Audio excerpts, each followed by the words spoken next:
Make way for the Mahomes dynasty as he won his second Super Bowl last season, and this was Kansas City's third Super Bowl appearance in the last 4 years. Now they head into 2023 looking to rinse and repeat. Let's go ahead and discuss.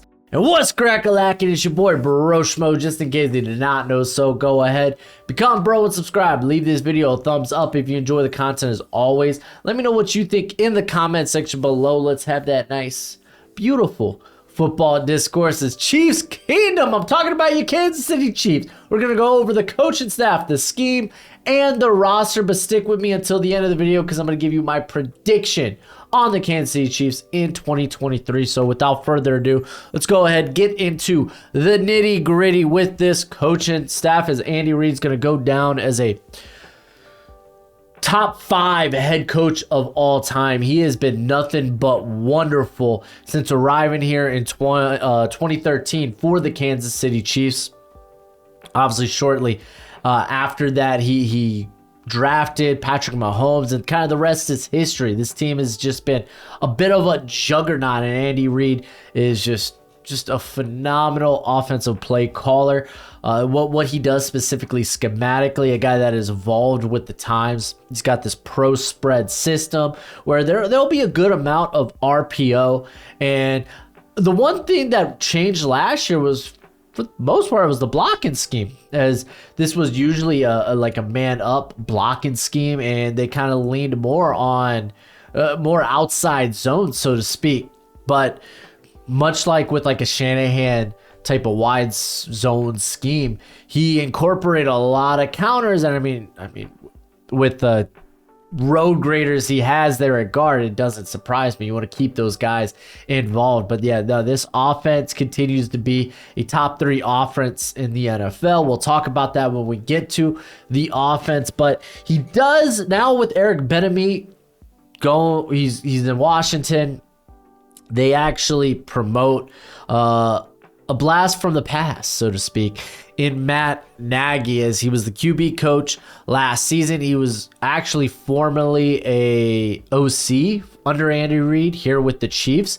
And yeah, okay, his head coaching tenure, it didn't go well in Chicago, but it's fine. He's here to help man the system. This is Andy Reid's offense, so I wouldn't get too worried.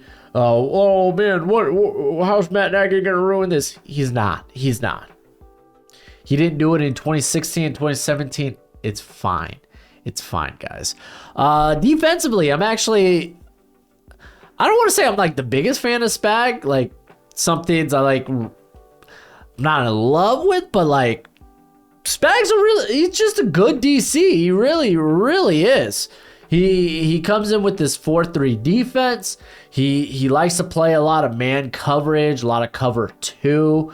And it only made sense for them to incorporate a lot of corners or quarters with that. But for the most part, he likes to put his guys on an island and tell them to go succeed. And last season, they had a ton of rookies at corner. Like, we're talking Trent McDuffie. They had Jalen Watson, Joshua Williams. I think they were all rookies. But, it was kind of sink or swim. And I came away like being more impressed with like Jalen Watson. I was like, oh man, maybe I should have been higher on this guy. Josh Williams, it looks like he's going to be good at somewhere down the line. So I could only criticize it so much. But with the Spag defense, typically we're talking about, especially in his time in New York, a guy that wants to blitz. However, last season, they were more middle of the pack, as their blitz rate was only 24.2%. That was good for 14th in the NFL. So not what we're accustomed to when it comes to Spag. But if you look at, if you go deeper on when they like to blitz, it was typically 3rd and short situations. And I guess a lot of that has to do with that. L'Jarius Sneed, and he likes to get after it. So it kind of makes sense. I think they were in the top 10 in terms of blitz rate on 3rd and short. But Spag has been very, very solid. At first, it was kind of like, hey, we know our offense is going to put up a lot of points. So it's not necessarily a bend, don't break, but it's kind of is a bend, don't break mentality. But I think he's now kind of started there's a lot of parts there that he really likes defensively. And I mean, he really likes his defense to go and get after it and cause chaos. So I think they're kind of trending in that direction. We'll talk about that when we get to the defensive roster. But yeah, no, I guess without further ado, we're going to just go ahead and jump into it. Yeah, let's do it. But first, I need to give a shout out to today's sponsor, Underdog Fantasy. Underdog Fantasy is currently one of the most premier fantasy betting apps, and they got a best ball tournament with $15 million in cash prizes. So if you sign up at Underdog Fantasy using promo code Broshmo, they will match your first deposit up to $100. Remember, when you sign up, use promo code Broshmo, and they will match that first deposit up to $100 dues. I actually have multiple fantasy drafts left this week, and let me tell you, there's not a better place to play fantasy football than Underdog Fantasy, especially if you like best balls. They currently have Best Ball Mania going on that's worth up to $15 million in cash prizes. But as always, my friends, bet responsibly. Let's go ahead, get into this sucker with the offense. No kidding, they're top 5. Who would have thought they have the best quarterback in the freaking league in Patrick Mahomes? This is a guy that is just deadly. He is the keen improviser. You are never out of the ball game with Patrick Mahomes. You truly are not. He can hit the big time throw, or he can just be consistent on the down to down bases. I love stinking Patrick Mahomes. He's got the escape ability. Like, you don't mind that this guy wanders around in the pocket. He just kind of floats in the backfield because you just expect him to eventually make a play. He's just that dang good. Like, we all remember the Super Bowl against Tom Brady where they lost. Mahomes, he goes horizontal and throws a dart to Clyde Edwards-Helaire, to which he drops. Kind of effectively ends any hopes they had of a comeback. And that's not to say it's like, I don't know if he's a guy that could come from behind. Bull crap. Go back a couple of years. I don't know if that was the same year, but when they faced the Texans back when they still had Deshaun Massage Watson, and they were down like 21-28 early, like rarely early in that game, and they come back humming and they just blow Houston out. Like, you are never out of the ball game with Patrick Mahomes. He is just that stinking good. And I know a lot of people last year questioned, okay, well, without Tyreek Hill, how will he be? Because the Chiefs, they went with the approach instead of, yeah, Tyreek Hill is a lot of money and maybe we could get that off our books. And they try to bring in a variety of receivers that do different things, so to speak. We'll talk about a few that do the same thing, but a couple of guys that do a variety of different things, and just try to like fill our receiving corp with variety, the spice of life. And honestly, it worked. It was fine. It was business as usual. I mean, when your number one receiver is the best tight end in football, Travis Kelce, I think you're kind of okay with that. Speaking of which, Travis Kelce, utter monster. Do we really need to talk about him? This is a guy that you could literally line up anywhere. I think he had 30% of his snaps came outside in terms of his receiving snaps. 45 came in the slot, and then you had about 26 in line. You could literally line him up everywhere. And we'll kind of talk about the depth behind him, because Noah Gray has been really good for this squad coming out of Duke, and he's kind of like just kind of emerged, not necessarily as the heir apparent to Kelce, but someone who you can kind of like do the similar things with. But we'll talk about that in a sec. I want to continue with the starters here. As I think we're going to see a plethora of different receivers, but let's talk about why this is like a nice variety that they got going on here. First with MVS, Marquez Valdez-Scantling. It's just a mouthful, so MVS. He's probably the most different of the bunch because he's coming in at 6'4", like 206. And he is just this, he's got sub 4.4 speed. He's this big vertical speedster. In terms of hands, they dookie. 9% drop rate last season, and might have been a career best for him. I think he hovered around like the what? I want to say 40% range in contested catches. Yeah, oh, literally 40 on the dot. Let's go. Let's go. So yeah, like again, he provides a little something different because now we talk about Kadarius Toney, and we could probably talk about Sky Moore in the same regard, as these are guys with really good yak ability, yards after the catch. They really, really are. Kadarius Toney, probably the twitchier athlete of the bunch, who can really create. He had 7 forced missed tackles on 21 receptions. I'm only including what he did with the Chiefs.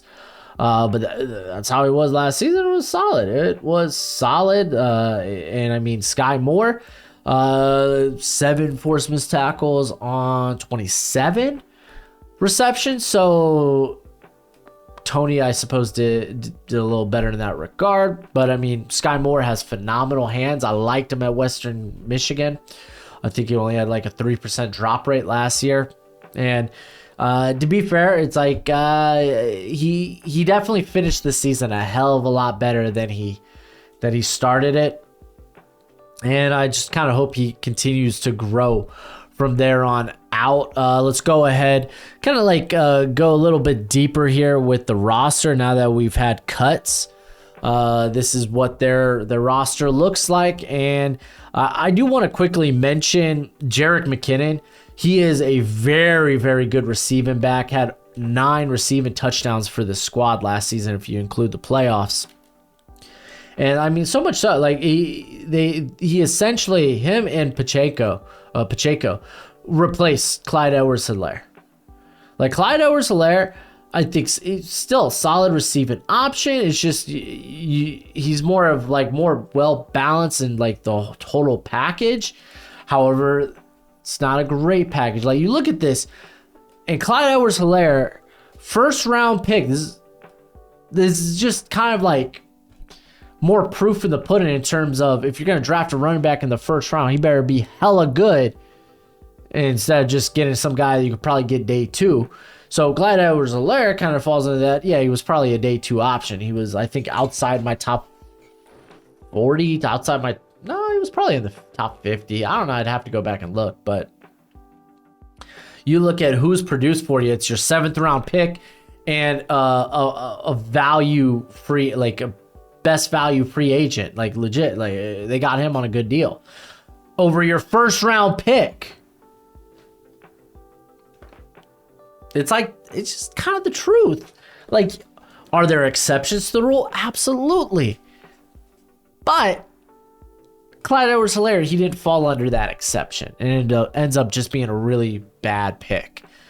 Granted, last year, a lot of it was injury with him, so I don't want to like just say, I don't want to be like, oh, he was terrible last year, because he wasn't when he was available. It's just he wasn't healthy. So I don't want to. I'm ragdolling the whole idea of running backs in the first round with very few exceptions, and compared to what the Chiefs did. Let's get more into the depth here. Noah Gray, I said I was going to talk about him. Let's talk about him right now. As he's kind of had a, not necessarily, he comes in as the tight end too, obviously. And he's probably going to see more inline snaps in terms of his percentiles compared to Kelsey, because Kelsey, when you want to get like versatile with them and just create mismatches, then yeah, Kelsey's the guy you're going to be kicking in the slot, kicking outside.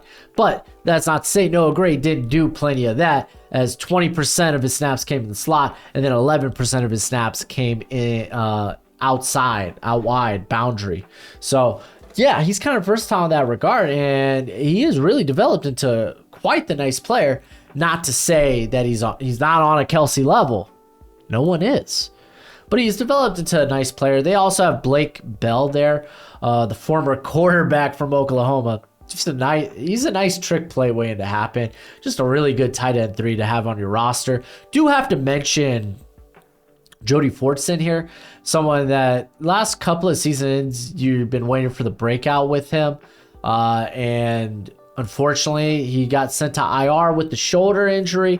So I don't know if that means he's done for the year, or if it's, I think IR, it's like you have to be done for the first 8 weeks opposed to the PUP, which is like first 4 weeks. So I don't know. We'll see. Hopefully he gets better, because he's someone that he would be tight end 4 here. He's someone that we've been kind of waiting for and hoping for. The remainder of the receivers, Richie James, I don't know. He's not necessarily similar to Tony and Moore, but he kind of comes in as like a solid slot player. They have Rashee Rice, who they drafted in the 2nd round. For me, that was a bit of a reach, just because I'm curious how his skill set translates to the NFL. Because as a route runner, the guy just doesn't get separation, and he almost wants contact. He runs into it. So I was like thinking, well, maybe just have him where he could get free releases. Maybe he ends up being a slot player. So I don't know about that. Not to say he is a slot player, like he can be, but for all intents and purposes, good possession receiver to have. A guy that can create after the catch as well, Justin Watson.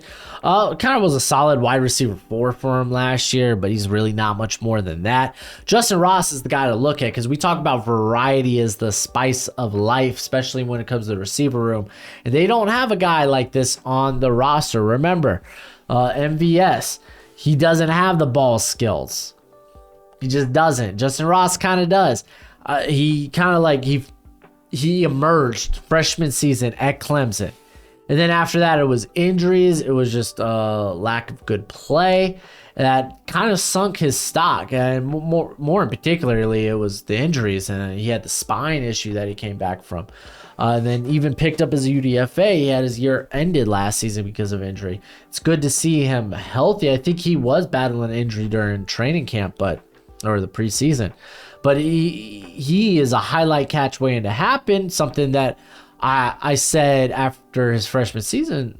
He was like, this is a guy that his ball skills are too good for him not to be, at least his contested catch numbers, to be where they are. So I'm kind of curious if those will have gotten better depending on what we see. He really hasn't taken any significant snaps in the NFL as of just yet, but they hold on to him on the roster for a reason. And for all, again, they just don't have a receiver like him on this roster. So variety is the spice of life there. All right, going back to the offense, or we're going to talk about the offensive line here, and then I'll kind of give a couple of thoughts on the running backs. Because the offensive line, at least they probably have the best interior starters in the NFL, as they're just great.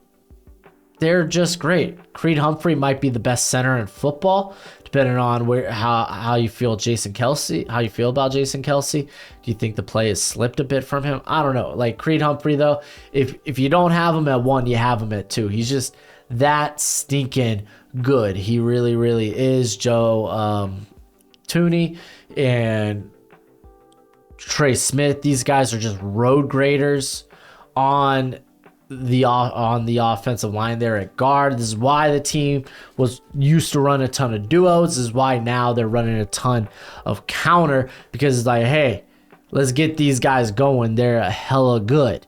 So again, that interior, man, is just phenomenal. The questions are at tackle, where they have 2 new starters, because they let Orlando Brown walk because they're like, hey, you a lot of money. Nah, bye-bye. And Andrew Wiley, who came out strong down the stretch for the Chiefs, but very inconsistent. So they replaced, the big sign in here was Jawan Taylor, who's always kind of been a better pass protector than he is run blocker. They gave him a lot of money, and I was kind of skeptical. I was like, don't put him at left tackle. The dude's been playing right his whole career. Why are you going to do that? And I'm kind of glad that the Chiefs decided to go out and get somebody to play left tackle. Granted, Donovan Smith, not ideal, but dude, just check out him with Tampa Bay. Like he's fine. Whenever he is the worst player on the offensive line, he actually puts up good years. It just so happens last season, there were more massive holes, and he just gets exposed. But I think he's gonna be fine here because it's like, okay, yeah, no, if I'm the weakest part of the defense or the offensive line's in really good shape because he's not a bad player. He's not, but he has to be your weakest. If you got starters that are worse than him, you are in bad shape. But I think he's fine enough. Let's just go ahead and jump to the depth real quick. Golly, I feel like I've been talking for hours. My jaw's starting to hurt. All right. We got, hey, Prince Tega, wanna go at Auburn. Very, very much developmental prospect. Nice to see him make a roster, though. I'm a big Wanya Morris guy. I think he's capable of playing guard. I think he's capable of playing tackle. And he showed at Oklahoma he could play on, and Tennessee technically, he could play on either side of the football. So, yeah, if anything, he might be the first guy in. Nick Allegretti. Oh, I'm terrible with names. Sorry, guys. He's just, I don't want to even call him a reliable hand. Like, he's a depth guy that's been around for a little bit, and it feels like he's been around the league longer than 2019. I'll just say that. But they like him. I'm not particularly a fan. I don't think he's that good, but is what it is. Lucas Nain, injuries have kind of cost him his chance to be a starting tackle here, depending on how they feel he has developed, because I know that they're big fans of him. So likely if injury does happen at tackle, he's probably the first one in. I'm a mark for Wanya Morris, so of course I'd want to see him get in on the action. But like all in all, it's not like the greatest depth. They may like guys like Nick Allegretti and Lucas Nain, but I don't think those are the most competent players there. So kind of is what it is. When it comes to the run game, specifically running back, we will talk about Isaiah Pacheco right now, as this guy just runs with a mean streak. If you're in his way, not only does he hit you with speed, but he hits you with a hell lot of power. Like he's like skinny juggernaut. When I say skinny juggernaut, it's not even like he's skinny, you know? I think what, he's like 6'2". Here. I'm pulling it up right now. 6'2". Oh, I thought he was 6'2", 5'10", 216. So what, everybody's short? Who the hell am I thinking of 6'2"? There ain't no way. That's interesting. I guess that's just a testament to, like, hey, this guy, I guess he plays taller than he is, like plays bigger than he actually is. Like, wow, that's kind of intriguing. I mean, granted, I guess for me, the 2022 NFL draft feels like a lifetime ago, but regardless, Pacheco, the dude runs with a mean streak. He might not necessarily be the most force miss tackle guy. Like there'll be some games where he's just churning through the contact. But for the most part, like, it's just that surprise breakaway speed from him. Trying to think. I think it was Rutgers Pro Day, or was it the Combine, where he ran. I know it was, or at least I'm fairly confident it was sub 4.4. Yeah, let's just go Combine 40. Yeah. Official 4.37. Okay. Which really shocked me. That's kind of what put him on the spot. That and the dude was just kind of like yoked. Jared McKinnon, kind of talked about him as his premier receiving back, quicks, and then Clyde Edwards-Helaire is kind of like the best of both. Not even necessarily the best of both worlds, but he kind of combines. He's more balanced than the other two, so it's good running back group that they have there. Like, all in all, man, again, Mahomes is gonna Mahomes. His offense is just hella good, and they will remain hella good. Let's go ahead, talk about the defense, baby, as I got them middle of the pack, and I think that's fine. They could probably end up ranking higher than this, but all in all, I think they do enough. I think still they're relatively young. They are currently dealing with Chris Jones? Doesn't he want a new deal or something? I don't know. Regardless, like when we go to this depth chart, you're gonna notice Chris Jones ain't on it. But he's gonna play this year. He's gonna play. But Chris Jones, best player on the defense here, freaking phenomenal. He's amazing. He gets after it. He's one of the best interior players in all of football. Like, he might have unseated Aaron Donald, because Aaron Donald, again, a guy that's kind of getting up there in years. So yeah, Chris Jones, here are your flowers. I will never forget about your 40-yard dash at the combine. And if you don't know what I'm referencing, look it up. Make sure your parents aren't around, though. Looking at the rest of the defensive line here, I list Felix Anudike-Uzomah as a starter. But I think him and Mike Dana are obviously going to kind of be who's rotating in and out here. Mike Dana had 556 snaps last season. They're trying to replace Carlos Dunlap's 600 some snaps, almost 700. So, I mean, there's a chance that Dana ends up edging out Felix Anudike-Uzomah in terms of snap total, depending on how far along they think he is. But like, he's just too talented to keep off of the field, and I think he could emerge as like the top pass rusher here. Like George Karlaftis, he's good, he's gritty, but I think he's more of an edge too. The guy does play really powerful, and last year, I know he didn't necessarily play the run well, but I think that will get better. I really do, because he was really good at Purdue. I think the rookie year was good enough. I think, yeah, it had some lowlights, but for the most part, you looked at him and was like, yeah, no, I could definitely see this guy being a very good contributor to this squad. So, like, I really like what they got going on at the edge. Like, I kind of like didn't even really touch a ton on Mike Dana. Like, he had 40 pressures and 5 sacks, again, including the playoffs there. So it's not like he's no slouch. On the interior, Derek Nottie, he's kind of the run defender here, or big body run defender. What are you coming in at, like, I want to say like 320, 317. But he's a little more stout, and he just holds up well. Guy that has a little bit of natural leverage to him. Looking at the remainder of that defensive line, like I said, they got Chris Jones listed down here. Tershawn Warden, very undersized, more of a penetrator, pass rusher.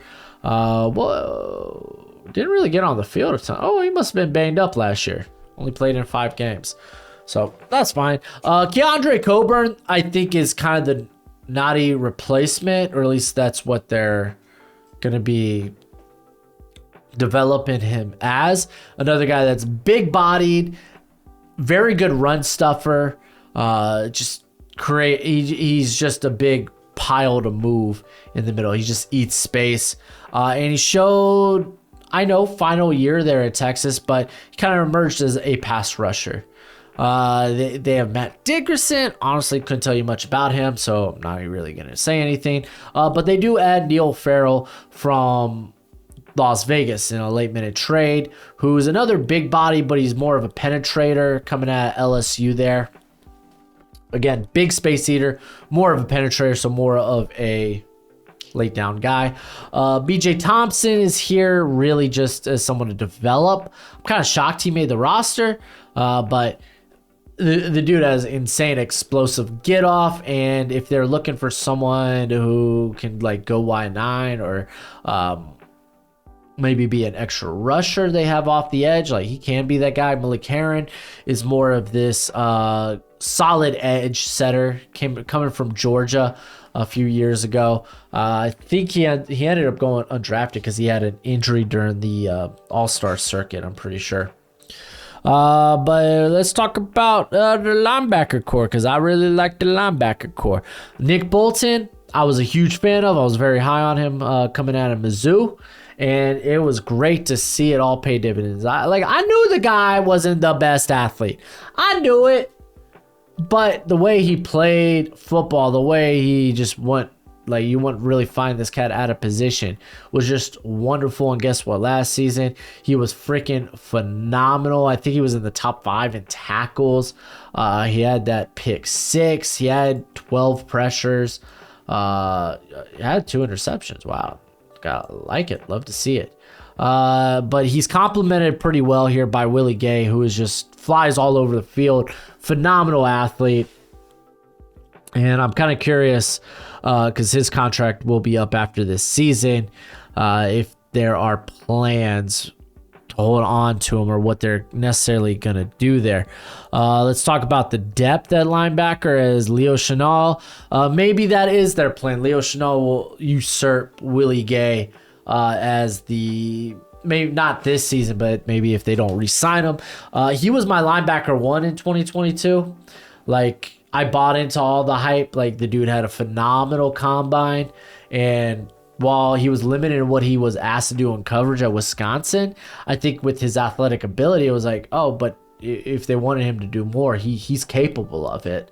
But if anything, phenomenal against the run, a guy that can get after it as a pass rusher. And that's what I want to key in on, because that's something they asked Willie Gay to do quite a bit last season, is come in and kind of like rush off the edge. Like, yeah, I know it only listed like 77 pass rushing snaps, but they didn't mind even lining him up on the edge and kind of like fade in it. He had 12 pressures, 4 sacks. Like, Leo Chenal is someone that is capable of that. What weight is he at right now? I remember him being at 260. 250, okay. But it was like a lot of people didn't look at him as an edge because the short arms, but it is what it is. Drew Tranquill is really solid. Kind of wild, kind of like, is he like trending as a journeyman at this point? I think that's kind of interesting, but he's solid, man. He's a good special teamer and a good addition for the squad. Cam Jones ended up being a UDFA. I liked him out of Indiana. A bit of a thumper and more of a minimal gain guy in coverage, but yeah, it's a good addition. Glad to see him make the roster. Couldn't tell you about Crotrin. Sorry, I don't know every player under the sun. Let's go to the secondary. Honestly, probably what I'm the most intrigued in. The secondary is, like I said, guys like Trent McDuffie and, well, I knew Trent McDuffie was going to be a stud. Called it. What can I say? I was a big fan of him. Jalen Watson, I was surprised. I didn't expect him because he was kind of this defensive back, right? He wore a lot of hats at Washington State, I believe, and I was shocked that he had as many snaps as he did. And you know what? He was thrown into the Lions' den, and he wasn't half bad. They also have Joshua Williams there. As it's kind of wild because like Watson was their 7th round pick. Now he's here as a starter. And then, you have Jonathan Williams, who was their 4th round pick, but we kind of knew he was kind of a developmental guy coming from, what is it, Fayetteville? Something like that. But L'Jarius Sneed, we kind of got to mention him. He's going to be on the outside. He's going to be in the slot. That's the thing. These defensive backs are very flexible. Like Trent McDuffie could do that. Jalen Watson could do that. Some of them could even line up at safeties. That's kind of the fun of this defense. Like, they will sometimes like bring their safeties in the box and just kind of have their corners go out and kind of like play covers, play in the play as if they're safeties. And it's like their corners are capable of doing that because they have experience doing that. L'Jarius Sneed included, who was a former safety at, I think it was Louisiana Tech. So, phenomenal. What was Sneed's? Yeah, I was going to say, man, like this dude hit home when he was used as a pass rusher. Only had 63 pass rushes, but 20 pressures, 4 sacks. Kind of ludicrous. So we have Justin Reed. I'm a big fan of Justin Reed. He may not be like one of the top safeties in the league, but he is good. I was shocked that they decided not to keep Juan Thornhill. That just I think, says that they're very confident in Brian Cook, who was coming out of Cincinnati. He did see quite a bit of playing time last year, almost 400 snaps if you include the playoffs. And I think it was what you would expect from a rookie. Going specifically, let's just take a look at the depth there. Another shock here is Nick Jones making the roster, 7th round pick. Was it Ball State? It was Ball State. Okay. So yeah, coming in good size, so it kind of matches what Spag likes in his corners. I talked about Joshua Williams. Last season, he had over 500 snaps. There was ups, there was downs. It was what you would expect from a rookie season, but a guy who we thought was going to be very underdeveloped. For how many snaps he saw, I thought he did all right. I really do. And then those are the corners. And then Mike Edwards is real, like, this dude's going to see like 500 snaps. Just because he's a playmaker, man. The dude's got ball skills. He can get in and get after it if you want to blitz him. So, like, I like that pickup. And they got Chamari Connor, who went in the 4th. I thought that was a bit high for him, too. But someone who, fun fact, has played corner before. Like, he's got the flexibility. They love flexible DBs. And they got it there. So, you might be like, outside of probably Snead, they don't have a stud. I think Trent McDuffie will be trending that way.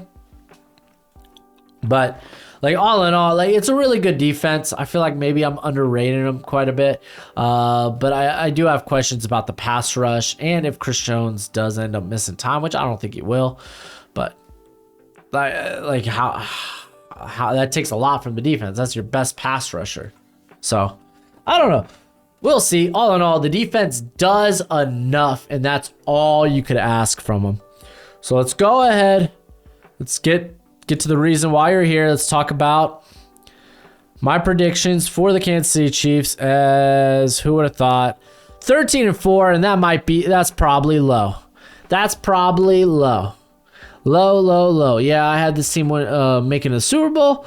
13-4. Big part of that is they have the 5th hardest schedule. So, might be if I don't think they can probably win every game on the schedule, but I have them going 4-2 in the division. So I expect I probably gave them losses to, I want to say Broncos and the Saints, but I won't put it past me because the Raiders sometimes have sneaky good games against the Chiefs. But let's go ahead and get into this. Even though the Raiders probably are dog water this year. Let's go by the game by game. Detroit opener. That's going to be fun. That opens the year. Thursday Night Football. We're doing a watch along, by the way. We're actually doing one tomorrow for Utah versus Florida. Hopefully Cam Rising will play. I know he's been banged up. But we're going to do a watch along of the premiere of and the NFL, man. Let's do it. Let's get it. Jags. Honestly, these are like two, for me, very hotly anticipated games. I can't wait to watch those. Because, like, Detroit up and coming. They're looking to make the playoffs this year. They're looking to probably win the NFC North. There's a shot. And then another team on the, like, up and up, man. Things started clicking for them last year. Are they elite? We'll find out. This one's in Jacksonville for them, too. They get the Bears. I'm glad the Bears now logo is this. Golly, it's just such a good logo. The Jets, Vikings. This is kind of a tough run here. Then you get the Broncos. Who knows what to expect from them? And then I got the Chargers winning here. And this is at Kansas City's home. But, I mean, look how far we are into this. And they have yet to get a bye. So, okay, I have the Broncos and the Chargers beating them. I have... Going into the bye, I have y'all beating the Dolphins. I mean, it's in Germany. It's not a home game for either team. Listen, I love my Dolphins, but the Chiefs are really good, man. They're really good. They're going to be tough. I got y'all losing to the Eagles coming out of your bye. Both of y'all actually are coming out of your bye that week, so this could be a revenge game. I don't know, we'll see. Got y'all being the Raiders, Packers, got y'all being the Bills. Y'all get them at home, but they are coming off their bye, so they might be a little fresher. Well, they will be a little fresher, so that game could get swayed either way. Y'all end the year. Honestly, these last 2 weeks kind of suck. But you get Patriots, you get the Raiders, and then you finish the year with the Bengals, which, man, Bengals are tough during the end of the season. And then I think y'all just probably beat the Chargers. Chargers gonna Charger. So all in all, like, remember when I put together these predictions, I do multiple like run-throughs of the schedule. So like, okay, what do I think this team is? What is their ceiling? What is their floor?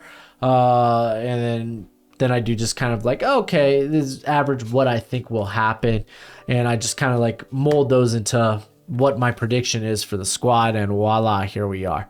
But I do have them making the Super Bowl, and we already know I have them losing to the Eagles this time. But I mean, for me, that could go either way. It'll be interesting to see what other Super Bowl contenders come out of this. Like, do the Jacksonville Jaguars step up? Does Buffalo get their act together? The Bengals are always there, like, waiting.